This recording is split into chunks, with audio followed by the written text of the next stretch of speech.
deserve for having done wrong.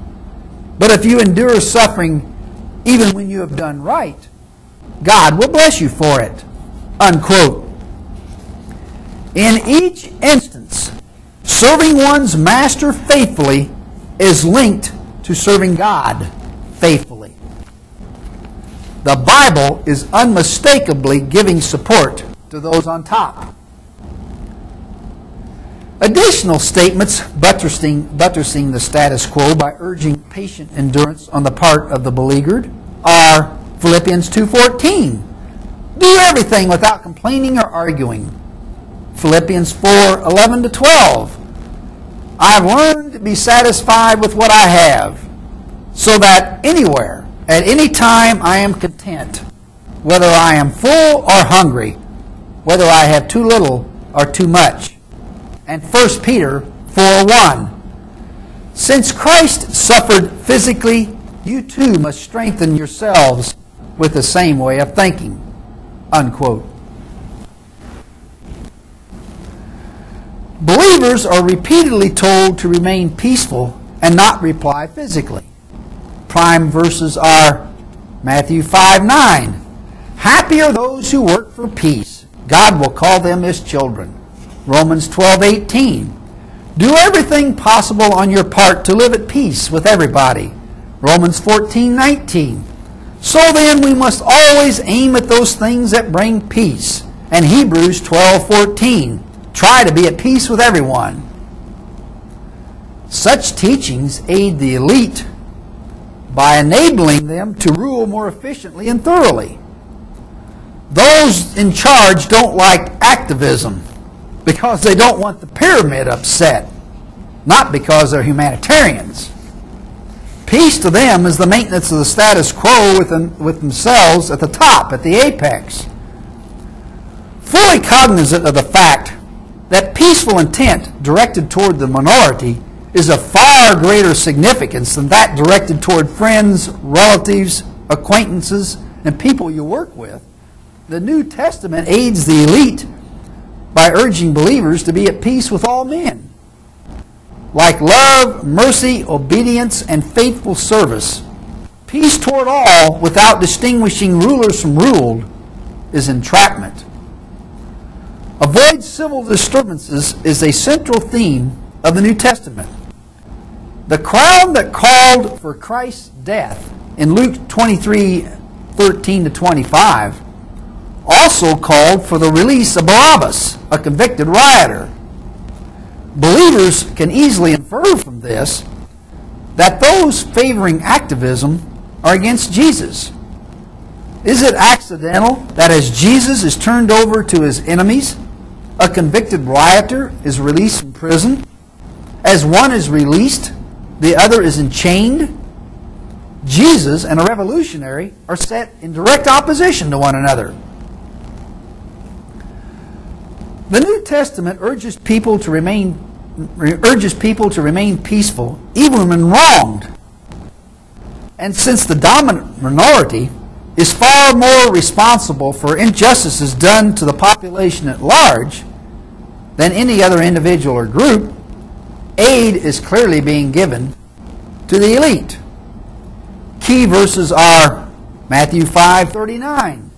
"I tell you, don't take revenge on someone who does you wrong. If anyone slaps you on the right cheek, let him have the left cheek too." Luke 6:27-29. "Love your enemies, do good to those who hate you, bless those who pray for you, and pray for those who mistreat you." Matthew 6:14. "If you forgive others the wrongs that they have done you, your Father in heaven will also forgive you." Luke 11:4. "We forgive everyone who does us wrong."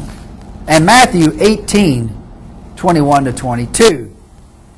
"Then Peter came to Jesus and asked, 'Lord, if my brother,'" again this is talking about the small minority, "'keeps on sinning against me, how many times do I have to forgive him? 7 times?' 'No, not 7 times,' answered Jesus, 'but 70 times 7.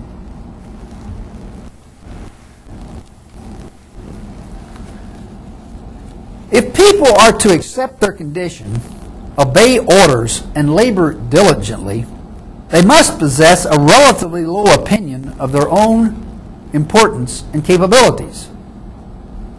They must be convinced that their low status in life fits in with the natural order of things and that humility is a virtue. Be humble is a definitely reoccurring message of the New Testament, as the following comments show. Romans 12:16. Don't be proud, but accept humble duties. Do not think of yourself as wise. John 13:16. No slave is greater than his master, and no master is greater than the one who sent him. Luke 17:9-10. The servant doesn't deserve thanks for obeying orders, does he? It is the same with you. When you have done all you can, when you have done all you have been told to do, say, we are ordinary servants. We have only done our duty. And Mark 9:35. Whoever wants to be first must place himself last and be the servant of all. Believers are not only told to be humble, but to refrain from all criticism and judgment of others. In Matthew 7:1, do not judge others, so that God will not judge you. Do not condemn others, and God will not condemn you. Forgive others, and God will forgive you. Romans 14:13. So let us stop judging one another. And James 5:9. Don't complain against one another, my brothers, so that God will not judge you. Unquote. The word others includes that influential minority, as well as people within society at large. Teaching people not to criticize members of the minority obviously aids those in control. Teaching people not to criticize members of the population at large, the population in general, would appear to be bringing people together and working against the interests of the minority. But this isn't true, because so many aspects of society are dividing people up that stressing the importance of criticizing one's neighbors isn't needed. It would only create perpetual social disruption and be counterproductive. Dividing people along racial, national, ethnic, occupational, sexual, and linguistic or language lines is promoted by the minority, but they are careful not to create so much hatred that society's movement comes to a halt. The brink is never far away. Believers are not even to consider themselves worthy of criticizing, as the following verses show. James 4:12. Who do you think you are to judge your fellow man? Matthew 10:24-25. No slave is greater than his teacher. Excuse me. No pupil is greater than his teacher. No slave is greater than his master. So a pupil should be satisfied to become like his teacher, and a slave like his master. And Matthew 7:4-5. How dare you say to your brother, please let me take that speck out of your eye, when you have a log in your own eye? You hypocrite!